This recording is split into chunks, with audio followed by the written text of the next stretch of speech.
की इस वीडियो में हम लोग पढ़ेंगे संस्कृत में प्रत्याहार। जो पिछली वीडियो थी उसमें संस्कृत वर्णमाला, संस्कृत में जो स्वर वर्ण थे वो पढ़े हैं, और साथ ही साथ जो हमारा व्यंजन वर्ण है संस्कृत वर्णमाला में वो जाने हैं। अब हम जानते हैं संस्कृत में प्रत्याहार। संस्कृत में प्रत्याहार क्या होता है? तो संस्कृत में जो प्रत्याहार है, ये जो हमारे 14 सूत्र है, पहले सूत्र से लेकर 14 सूत्र तक, इसमें जो हमारा हलंत वाला वर्ण है, जैसे यहाँ पे ड़ है, यहाँ पे क है, यहाँ पे अंगा है, यहाँ पे च है, यहाँ पे ट है, यहाँ पे ड़ है, यहाँ पे जो है म है, यहाँ पे इया है, यहाँ पे मूर्धन्य श है, यहाँ पे बड़ा सा है, यहाँ पे व है, यहाँ पे य है, यहाँ पे र है और इसमें ल है। तो ये हमारे आप लोगों को मैं बताई पिछली वीडियो में इत्थ संज्ञक वर्ण बोलते हैं। इसको क्या बोलते हैं? इत्थ संज्ञक वर्ण। तो जो ये इत्थ संज्ञक वर्ण है ये क्यों है? ये जो इत्थ संज्ञक वर्ण है संस्कृत वर्णमाला में वो प्रत्याहार बनाने के लिए है। अब समझिए प्रत्याहार क्या है। जैसे कंप्यूटर में हम बोलते हैं रोम, ROM, तो रोम क्या है? Read only memory. Full form इसका क्या है? रीड ओनली मेमोरी, लेकिन इसको हम बोलते हैं क्या है? रोम। तो ये किसका जो है? Read only memory. ये जो हमारा रोम है, रोम का क्या है? फुल फॉर्म है। तो ऐसे ही जो संस्कृत में ये इत्थ संज्ञक वर्ण दिए हैं, ये जो है प्रत्याहार बनाते हैं। इसका प्रयोग क्या है? प्रत्याहार का मतलब ये समझ लीजिए संक्षेपीकरण, किसी चीज को छोटा करना। जैसे बड़ी बात को जब हम छोटे रूप में बोलते हैं तो वैसे ही हम इसको बोलते हैं संस्कृत में प्रत्याहार। प्रत्याहार का मेन जो है आप लोगों का अर्थ निकल के यही आता है कि किसी चीज का संक्षेपीकरण। संक्षेपीकरण यानी शॉर्ट फॉर्म। जो इंग्लिश में बोलते हैं ना कि इसकी शॉर्ट फॉर्म, जैसे यूपी बोले तो यूपी बोले शॉर्टकट में बोले। अब जब इसको डिटेल में बोलना रहेगा तो क्या बोलता है? उत्तर प्रदेश। MP बोले शॉर्टकट में बोले तो उसको डिटेल में बोलेंगे मध्य प्रदेश। तो इसी तरह ये जो इत्थ संज्ञक वर्ण है और जो इसमें हमारा स्वर और व्यंजन वर्ण है, तो दो वर्ण लेते हैं, एक चाहे स्वर का वर्ण हो चाहे व्यंजन का वर्ण हो, और ये जो हमारा 14 इत्थ संज्ञक सूत्र है, इत्थ संज्ञक वर्ण है, उसको लिया जाता है। तो प्रत्याहार में कितने वर्ण रहेंगे? दो, एक चाहे स्वर का होके चाहे व्यंजन का होगा, और साथ ही साथ ये जो हमारा लास्ट में इत्थ संज्ञक वर्ण है इसमें से कोई एक वर्ण रहेगा। तो उसको क्या बोलते हैं हम? प्रत्याहार। कुल मिला के जो हमारा ये जो प्रत्याहार है, ये जो इत्थ संज्ञक वर्ण दिया है, इसका मूल उद्देश्य जो है प्रत्याहार बनाना ही है। अभी तक हम आ ई उ रील री ए ओ ऐ औ ये क्या है? स्वर वर्ण है, लेकिन यहाँ पे ड़ नहीं गिने, यहाँ पे क नहीं गिने, यहाँ पे अंगा नहीं लिए, यहाँ पे च नहीं लिए। इन वर्णों को हम नहीं लिए। क्यों? क्योंकि ये इत्थ संज्ञक वर्ण है, इनका काम सिर्फ इतना है प्रत्याहार बनाना। तो संस्कृत में जो प्रत्याहार है, जैसे किसी सूत्र को जो है संक्षेप में कहना, वही क्या है? हमारा प्रत्याहार है। अब इन प्रत्याहारों का प्रयोग कहाँ है? जो हम संधि पढ़ते हैं ना, तो संधि में हमारा कई तो सूत्र है। जैसे हमारा सूत्र है अकः सवर्णे दीर्घ। अब यहाँ पे हमारा जो है ये जो अक बोला गया है ना, तो ये जो अक है ये अ से लेके क तक है। अ ये पहला वर्ण है और ये जो क है ये जो है, इनके बीच जो वर्ण आया अ ई उ रील री, ये जो वर्ण आया है इसी को बोले। इसको जब अका बोल दिए तो इसका यहाँ कहने का मतलब क्या हो गया कि इसमें अ वर्ण आ गया, ई वर्ण आ गया, उ वर्ण आ गया, और ये जो ड़ है हलंत वाला इत्थ संज्ञक सूत्र, इसको नहीं लेंगे। अब क्या आ जाएगा? री और री। जब हम अक बोल दिए तो हमारे इसमें कितने वर्ण आ गए? 5 वर्ण आ गए। तो यानी जो इन 5 वर्णों को हम जब एक एक करके बोलते हैं अ ई उ री री, तो इन 5 वर्णों को बोलते तो समय लगता, लेकिन इसको जो छोटा रूप देने के लिए हम क्या बोल देते हैं? अक। क्या बोल देते हैं? अक। तो अक कहने का मतलब है कि अ से लेके क तक के बीच में जितने भी वर्ण आए हैं वो इस सूत्र में लगेंगे। सवर्ण यानी समान, दीर्घ मतलब दीर्घ हो जाएगा। यानी सवर्ण यानी अ पे आ आएगा तो आ हो जाएगा, ई पे ई आएगा तो बड़ी ई हो जाएगा, उ पे उ आएगा तो बड़ा उ हो जाएगा। इसी तरह है, जब संधि पढ़ाऊंगी तो बताऊंगी अच्छे से, लेकिन यहाँ पे हम लोग जान रहे हैं आज प्रत्याहार। तो कुल मिलाकर मेरे कहने का मतलब यही है कि किसी शब्द को जब हम संक्षेप में बोलते हैं उसी को संस्कृत में प्रत्याहार कहते हैं। किसी चीज का शॉर्ट फॉर्म ही हमारा क्या कहलाता है? प्रत्याहार। जैसे शॉर्ट फॉर्म बोलते हैं ना, इसका शॉर्ट फॉर्म जो है ये होगा, तो वही क्या हुआ? हिंदी में बोलते हैं संक्षेपीकरण। क्या बोलते हैं? संक्षेपीकरण। तो शॉर्ट फॉर्म हमारे इंग्लिश में बोलते हैं, हिंदी में संक्षेपीकरण बोलते हैं। इसी को हम संस्कृत में क्या बोलते हैं? प्रत्याहार। क्या बोलते हैं? प्रत्याहार। आप लोगों ने हिंदी में कहावत सुनी होगी कि गागर में सागर भरना, यानी बड़ी बात को छोटा रूप देना। तो इस प्रत्याहार का संस्कृत में प्रत्याहार का मतलब बस यही है कि बड़ी बात को जो है छोटे रूप में बोलना। अब बड़े बड़े चीजों को तो याद नहीं कर सकते हैं, मैथ का ही फॉर्मूला होता है तो उसका जो है सूत्र होता है। उसी तरह यहाँ पे जो जब हम संधियां पढ़ेंगे, चाहे प्रत्यय पढ़ेंगे, चाहे विभक्तियां पढ़ेंगे, चाहे संस्कृत में जो भी पढ़ेंगे हम, तो उसमें हमारा कहीं ना कहीं कुछ ना कुछ सूत्र आएगा। तो उन सूत्रों को जो है छोटा रूप देके कि बच्चा जो है जल्दी से याद कर ले, तो उसको छोटा रूप देके ही उसको क्या कह दिया गया है? प्रत्याहार। मैं उम्मीद करती हूँ कि आप लोगों को समझ में आ गया होगा। प्रत्याहार जो है हमारा इस संस्कृत वर्णमाला में जो हमारे 14 लास्ट में इत्थ संज्ञक वर्ण है, एक तो वो रहेगा और एक पहला वर्ड रहेगा, वो क्या बन जाएगा हमारा प्रत्याहार। प्रत्याहार का मतलब क्या है? संक्षेपीकरण, किसी चीज को छोटा करके बोलना या बताना ही संस्कृत में प्रत्याहार कहलाता है। अब जान लेते हैं कि प्रत्याहार बनता कैसे, उसका जो रूप क्या है। तो हमारा आ जाएगा प्रत्याहार बराबर प्रति धन आंग धन हे धन घय प्रत्यय। तो ये जो हमारा प्रश्न बनता है कि प्रत्याहार किन किन शब्दों से मिलकर बना है, तब तो हम क्या बताएंगे? प्रति उपसर्ग और आंग उपसर्ग और हिरी धातु और घय प्रत्यय मिलकर हमारा शब्द क्या बना है? प्रत्याहार। तो ये तो है हमारा प्रत्याहार। अब प्रत्याहार बनता कैसे है ये जान लेते हैं। प्रत्याहार का अर्थ क्या है? प्रत्याहार का अर्थ जो है संक्षेपीकरण है। क्या है? संक्षेपीकरण, यानी किसी चीज को छोटा रूप देके बोलना या कहना या बताना। छोटा रूप क्यों दिया गया है? क्योंकि जगह जगह हमें संस्कृत में सूत्र मिलेंगे और उन सूत्रों को जो है जल्दी से याद हो जाए, बच्चा उसे समझ सके, तो उसी को हम प्रत्याहार रूप दे दिए हैं। अब प्रत्याहार में दो बातें याद रखनी है कि इन 14 इत संज्ञक वर्ण, पहले जान लीजिए इत संज्ञक वर्ण क्या जान लें? इत संज्ञक वर्ण कितने हैं हमारे? 14 हैं। ये जो हमारे 14 सूत्र हैं, 14 सूत्रों में लास्ट में हमें हलंत जो लगा हुआ अक्षर है या वर्ण है वही हमारा इत संज्ञक वर्ण कहलाता है। तो पहले जान लीजिए, यदि इत संज्ञक वर्णों की संख्या आ जाए तो हम कितना बताएंगे? 14। कितना है? इत संज्ञक वर्ण 14 है। अब पूछे कि कौन कौन से हैं, ये भी जान लेते हैं। कौन कौन से हैं? तो जो हमारा लिखा हुआ है ये सूत्र, पहला दूसरा तीसरा चौथा पांचवा छठा सातवां आठवां नौवां 10वां 11वां 12वां 13वां 14, ये जो 14 सूत्र हैं, तो सबसे पहले सूत्र में हमारा क्या आता है? इत संज्ञक वर्ण ड़। क्या आता है? ड़। फिर दूसरे में क्या आता है? क। तीसरे में क्या है? अंगा। चौथे में क्या है? च। पांचवे में क्या है? ट। छठे में क्या है? ड़। फिर सातवें में क्या है? म। आठवें में क्या है? इया। और नवे में क्या है हमारा? मूर्धन्य स। क्या है? मूर्धन्य स। 10वें में क्या है? बड़ा सा। 11वें में क्या है? व। 12वें में क्या है? य। और 13वें में क्या है? र। मतलब जितने भी सूत्र हैं उसमें जो आखिरी वर्ण है वही हमारे इत संज्ञक वर्ण कहलाते हैं। अब इसको गिन लीजिए, 1 2 3 4 5 6 7 8 9 10 11 12 13 14। जब भी हमसे इत संज्ञक वर्ण पूछा जाएगा तो कितने हैं, तो कितने बताएंगे? 14। 14 कैसे हुए पता चल गया ना? 14 सूत्र हैं। इन 14 सूत्र में लास्ट में जो है हमारा इत संज्ञक वर्ण मौजूद है, और इन्हीं 14 वर्णों को जब गिनेंगे तो हमारी संख्या कितनी आ जा रही है? 14। अब कौन कौन से हैं? तो जितने भी सूत्र हैं उसमें जो आखिरी वर्ण है वही हमारा इत संज्ञक वर्ण है। अब हम जानते हैं, अर्थ जान गए। प्रत्याहार का अर्थ है संक्षेपीकरण। प्रत्याहार किससे बना है? प्रति धन आंग धन ही धन घय प्रत्यय से मिलकर बना है। इसमें कितने इत संज्ञक वर्ण है? 14 सूत्र हैं। तो 14 में लास्ट में जो हलंत लगा हुआ वर्ण है इन्हीं को हम इत संज्ञक वर्ण बोलते हैं। तो 14 सूत्र है तो 14 क्या हो गए? इत संज्ञक वर्ण हो गए। हर सूत्र के आखिरी में जो हलंत लगा हुआ वर्ण है वही हमारा इत संज्ञक वर्ण कहलाता है। कौन कौन से हैं तो ये भी लिख ली हूं मैं।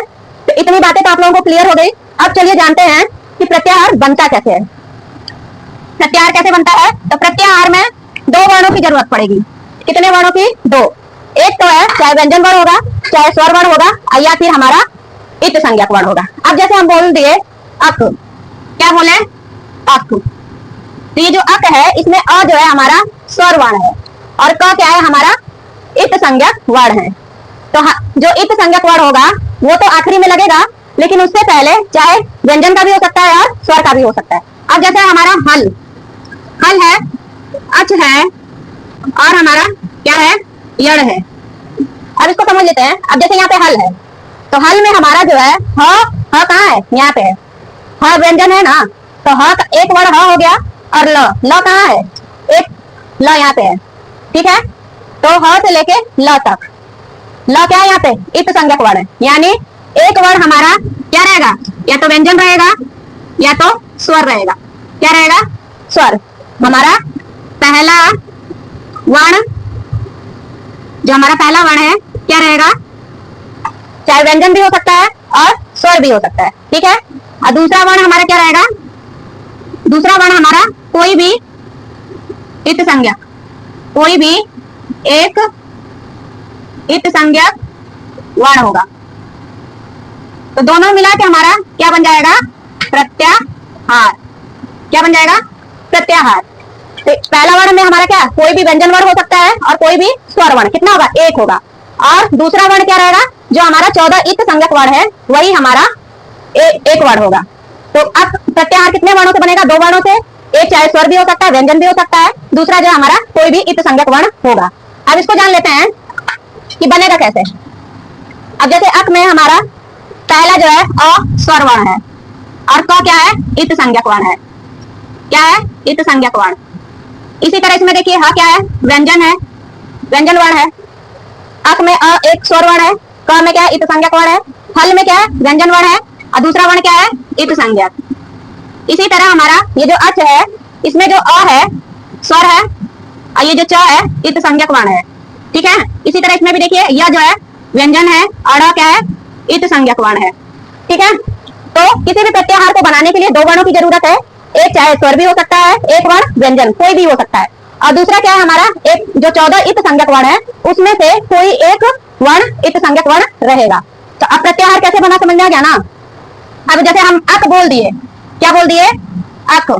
तो अक का कहने का मतलब क्या है कि अक में हमारे कितने वर्ण आ गए? आ गया, ई आ गया, उ आ गया।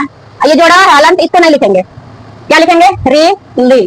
तो अक में हमारे इतने सारे वर्ण आ गए, 5 वर्ण। अब हल बोल दिए तो हल में हमारे ह से लेके ल तक, चलिए लिख लेते हैं। ह, य, व, र, त छोड़ देंगे, ल, इया, म, अंगा, र, न।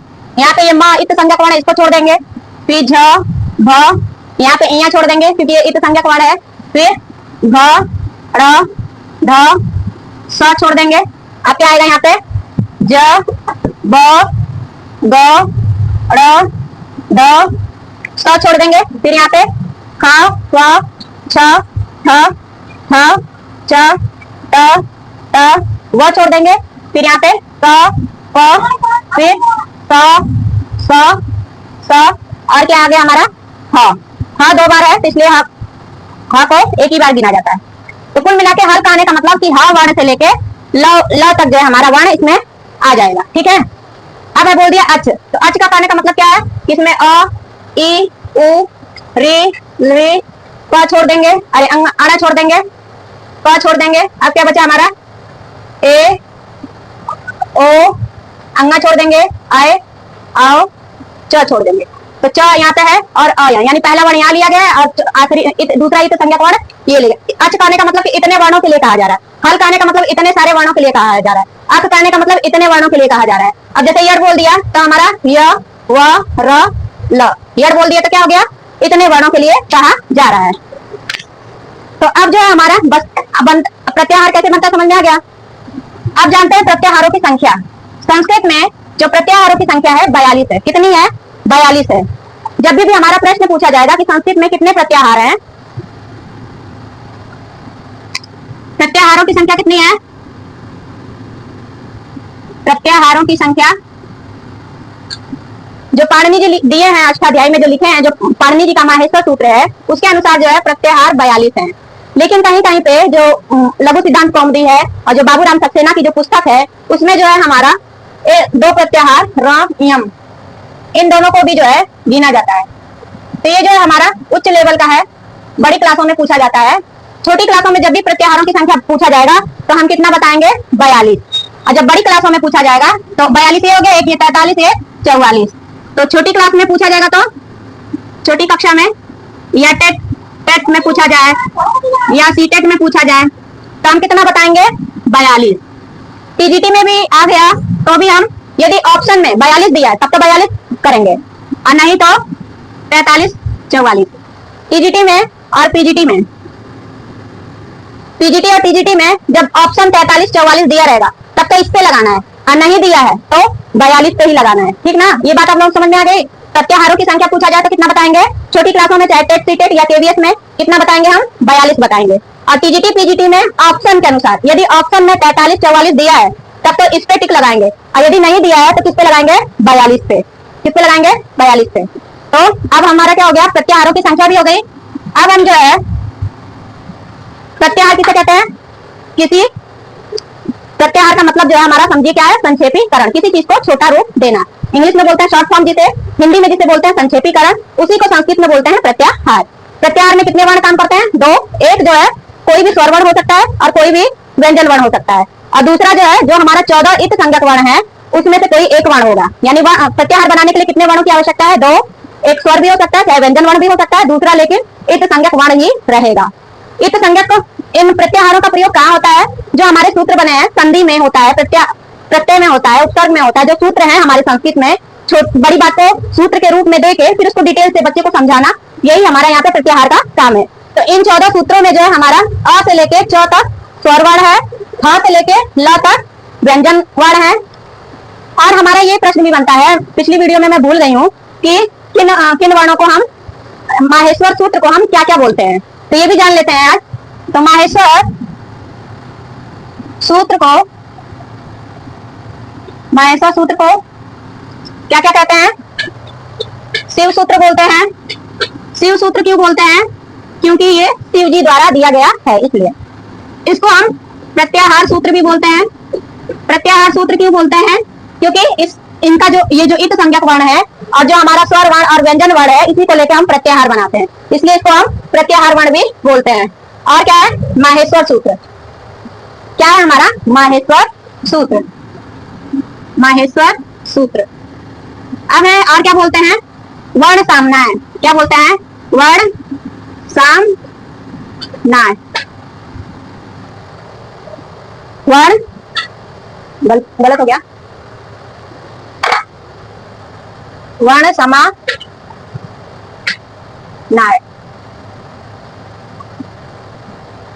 वर्ण समानाय। वर्ण समानाय क्यों बोलते हैं? क्योंकि ये जो है संस्कृत वर्णमाला में भी प्रयोग होता है, या संस्कृत वर्णमाला का ये आधार भी है, इसीलिए इसको वर्ण सामनाय भी सूत्र बोलते हैं। अब हमारा क्या आ गया? शिव सूत्र बोलते हैं, प्रत्याहार सूत्र बोलते हैं, माहेश्वर सूत्र बोलते हैं, वर्ण सामनाय सूत्र बोलते हैं, और क्या बोलते हैं? चतुर्दश सूत्र। क्या बोलते हैं?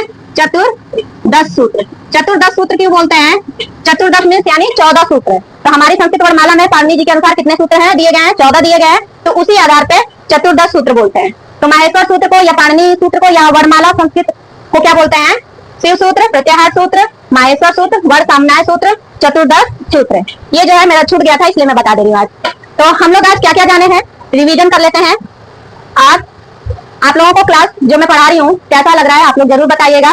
पॉजिटिव लग रहा है तो भी बताइएगा, नेगेटिव लग रहा है तो भी बताइएगा। मैं तो अपनी तरफ से पूरी कोशिश कर रही हूँ कि आप लोगों को सरल से सरल, जैसे LKG UKG के बच्चों को समझाया जाता है उस तरह समझा रही हूँ।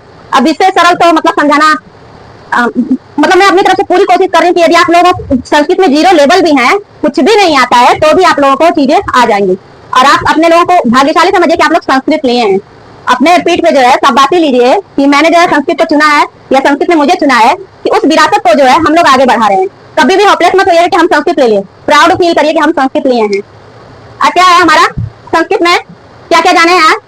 पहले ये देख लीजिए, रिवीजन हो जाए कि ये जो अ से च तक लिखी हूँ लाल कलर से, ये हमारा क्या है? अच है। क्या है? अच। इस अच को हम क्या बोलते हैं? स्वर वर्ण। क्या बोलते हैं? स्वर वर्ण। अब देखिए यहाँ पे अच बोल दिया, इसका मतलब इसमें जितने भी स्वर वर्ण हैं वो कह दिया गया है।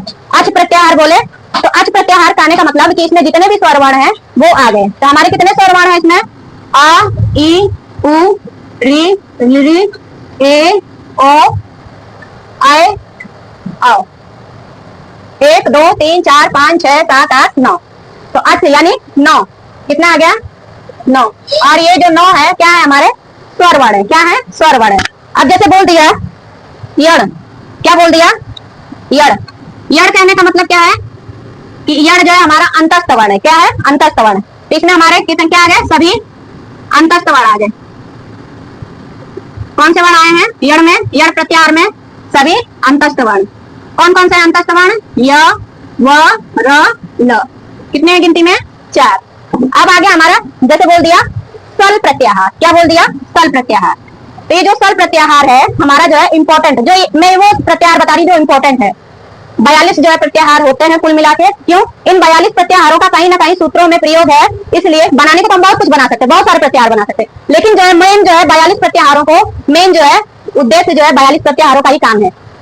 तो अब जैसे बोल दिया हमारा सल, क्या बोल दिया? सल। अब सल कह दिए सल प्रत्याहार, तो सल प्रत्याहार कहने का मतलब क्या है? सभी ऊष्म वर्ण। इसमें क्या आ गया? सभी ऊष्म वर्ण। इसमें क्या है? तीनों सा है और क्या है हमारा? हा है। ये भी गिनती में कितना है? 4 है। अब जब बोल दिया हल, क्या बोल दिया? हल प्रत्याहार। हल प्रत्याहार का मतलब क्या? इसमें सभी व्यंजन वर्ण आ गए। क्या आ गए? सभी व्यंजन वर्ण। तो सभी व्यंजन वर्ण में क्या है हमारा? ह से देखिए, लिखिए ह, य, व, र, त छोड़ देंगे, ल, यहाँ पे ड़ छोड़ देंगे, फिर क्या आएगा? इया, म, अंगा, हड़ा, फिर न, म छोड़ देंगे, फिर झ, भ, इया छोड़ देंगे। अब क्या आएगा हमारा? ग। क्या आएगा? ग, ड़, ध, ये हमारा स छोड़ देंगे, फिर क्या बचा हमारा? ज, ब, ग, ड़, द, यहाँ पे ये स छोड़ देंगे, फिर क्या आ जाएगा? ख, फ, छ, ठ, फिर क्या आएगा? ठ, च, ट, ट, यहाँ पे वह छोड़ देंगे, फिर क, प, यह छोड़ देंगे, फिर ये तीनों स, यहाँ पे र छोड़ देंगे। ये ह जो एक बार आ चुका है, लेकिन यहाँ पे लिख लीजिए। अब फिर आया क्या? ल। एक हमारा प्रश्न बनता है कौन सा वर्ण 2 बार आता है? तो ह जो है 2 बार आता है, एक यहाँ पे, एक ह एक बार यहाँ आया और दूसरा ह यहाँ पे आया। तो जब वर्ण पूछे तो क्या बताएंगे? दो बार कौन सा वर्ण आया है? ह आया है। और जब इत संज्ञक वर्ण पूछे, इत संज्ञक वर्ण, तब हम क्या बताएंगे? अण। एक यहाँ पे आया है अण और एक कहाँ पे आया है? यहाँ पे आया है। एक अण यहाँ पे आया, एक यहाँ पे अण आया। ये क्या है? इत संज्ञक वर्ण यानी हलंत वाला है। तो ये 2 बार आया, ठीक ना? इसको अच्छे बोलेंगे तो क्या होगा? पूरा स्वर वर्ण माना जाएगा। जब यड़ प्रत्याहार बोलेंगे तो सभी अंतस्थ वर्ण आ जाएंगे। सल प्रत्याहार बोलेंगे तो सभी ऊष्म वर्ण आ जाएंगे, और हल प्रत्याहार बोलेंगे तो इसमें सभी व्यंजन वर्ण आ जाएंगे। अब हमारा बचता है अल। क्या बचता है? अल। इसको भी जान लीजिए। तो अल जो प्रत्याहार है, इसमें हमारा सभी वर्णमाला आएगा। जितनी वर्णमाला है सभी वर्ण आ जाएंगे। कितने? सभी वर्ण, अ से लेके ल तक जितने भी वर्ण है सब आ जाएंगे। तो अल प्रत्याहार क्या हुआ? समझ में आ गया ना? यानी अ से शुरू होके, ये जो अ दिया है पहले सूत्र का, इस पहले सूत्र से लेके हमारा ल तक जो है हमारा, इसमें अल प्रत्याहार में सभी पूरी जो संस्कृत वर्णमाला है वो आ जाएगी। तो मैं उम्मीद करती हूँ आप लोगों का प्रत्याहार समझ में आ गया होगा, और मैं जो पढ़ा रही हूँ आप लोगों को समझ में आ रहा है कि नहीं आ रहा, तो प्लीज कमेंट करिए, क्योंकि मैं नहीं समझ में आएगा तो मेरे पढ़ाने का फायदा क्या? यदि समझ में आ रहा है तो कमेंट करके बताइए कि हाँ समझ में आ रहा है, या मुझे कुछ सुधारने की जरूरत है तो वो भी बताइएगा, कहीं गलती हो रही है तो वो भी बताइएगा, क्योंकि मैं उसको फिर सुधारूंगी। आप लोगों को नहीं समझ में आ रहा है तो मैं दूसरा तरीका अपनाऊंगी आप लोगों को समझाने के लिए। तो प्लीज सपोर्ट करिए और बताइए मुझे समझ में नहीं आ रहा मैं कैसे पढ़ाऊँ। अब वैसे डायरेक्ट है, अब यही दिक्कत होता है ऑफलाइन और ऑनलाइन में। ऑफलाइन में क्या है, नहीं समझ में आया मैडम मुझे बता दीजिए, तो तुरंत जो उसका जो है डाउट क्लियर हो जाता है। अब ऑनलाइन में कब बच्चा देख रहा है नहीं देख रहा है, कमेंट ही हमारा जो एक जरिया है, और सच कहिए तो वो हम लोगों का मोटिवेशन भी है। जब कमेंट आता है, लाइक आता है, सब्सक्राइब बढ़ता है, तो हम लोगों का उत्साह बढ़ता है, तब मन करता है कि और वीडियो बनाएं। कैसे कैसे वीडियो बनाता है, जो वीडियो बनाता है वही जानता है, कैसे समय निकालता है, कैसे घर की सारी प्रॉब्लम है या जो भी सिचुएशन है उससे कैसे स्ट्रगल करके वो कर रहा है, उस चीज को आप लोग समझ रहे होंगे। इतने मतलब ना समझ आप लोग नहीं है, तो प्लीज बताइए, कमेंट करिए, और जो करना रहता है वो सब करिए, मुझे सपोर्ट भी करिए। और जितने भी अगल बगल के बच्चे हैं, संस्कृत पढ़ रहे हैं, 6 लेवल से ऊपर के हैं, तो उनको जो है जरूर बता दीजिएगा। तो मिलते हैं अगली वीडियो में, तब तक के लिए धन्यवाद।